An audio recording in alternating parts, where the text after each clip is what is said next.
आज हम तरबूज का मिल्क शेक बनाएंगे। ये मेरे पास तरबूज है, इसको मैंने काट कर और बीज निकाल कर इसको मैंने फ्रीज कर दिया घंटे 2 के लिए। अब डाल देते हैं इस जग में।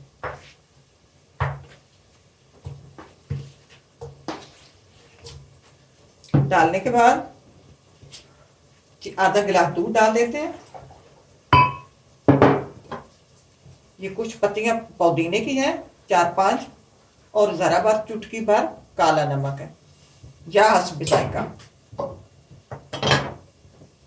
ये मेरे पास 3 चम्मच रोज वाटर है, वो डालते हैं।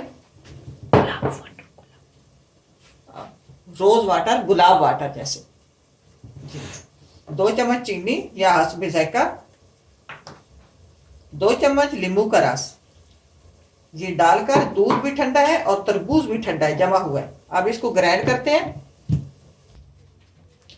अब ये तैयार हो गया है।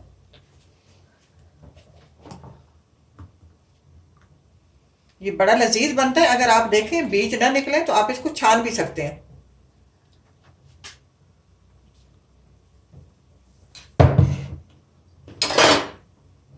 अब ये खूबसूरती के लिए ऊपर डाल दें।